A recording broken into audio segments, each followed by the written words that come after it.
Sai cooking time சேனலில் எண்ணெய் கத்திரிக்காய் குழம்பு வைக்க போகிறோம். இது எப்படி வைக்கலான்னு வீடியோக்குள்ளே போகலாம் வாங்க. எண்ணெய் ஊற்றி வச்சுருக்கோங்க. இந்த கத்திரிக்காய் இதில் போட்டு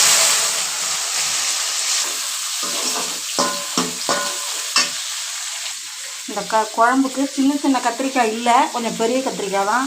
அதுனா குண்டு குண்டாக போட்டு முழுசாக வச்சா நல்லாயிருக்கும். ஆனால் இருந்தாலும் இது பெரிய கத்திரிக்காய் தான் வைக்கிறேன்.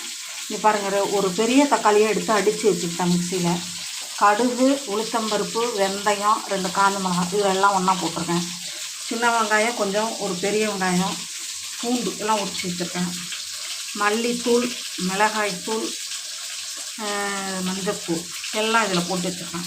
பாருங்கள், எல்லாம் ஒன்றாவே போட்டு வச்சுருக்கேன். இதை புளிங்க பாருங்கள், புளியும் இதில் கரைச்சி ரெடியாக வச்சுருக்கேன். இந்த எண்ணெயில் இந்த கத்திரிக்காயை நல்லா வணக்கணும். பாருங்கள், இதில் நல்லெண்ணெய் ஊற்றிக்கலாம். நல்லா செக்கில் எண்ணெய் ஊற்றிருக்கேன். இது எண்ணெய் காயட்டும்.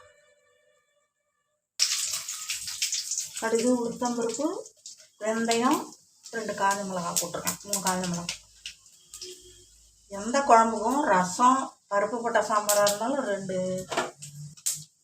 இது காஞ்ச மிளகாய் கிள்ளி போட்டு தாளிச்சாலே அது ஒரு டேஸ்ட்டு.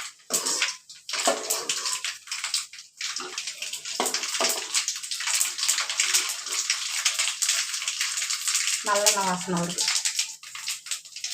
இந்த வெங்காயம் போட்டு இதெல்லாம் போட்டுக்கணும்.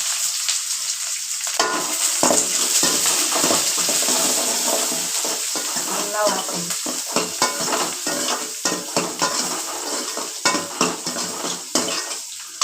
தக்காளி போட்டோம்.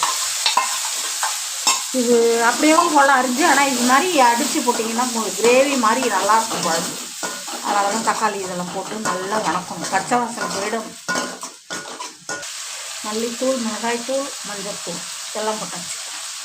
இது இந்த கிரேவி எல்லாம் ஒன்றா சேர்ந்து வணக்கணும். இதுதான் நல்லா உங்களுக்கு வாசனையாக.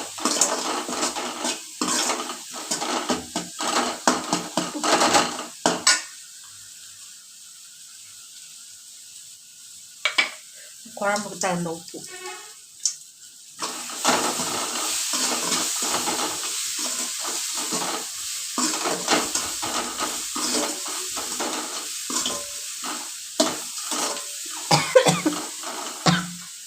கருவேப்பிலை போட்டாச்சுங்க, அவ்வளோதான்.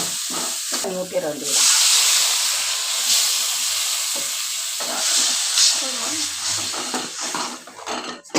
இதுலேயே இந்த கத்திரிக்காய் போட்டுடலாங்க.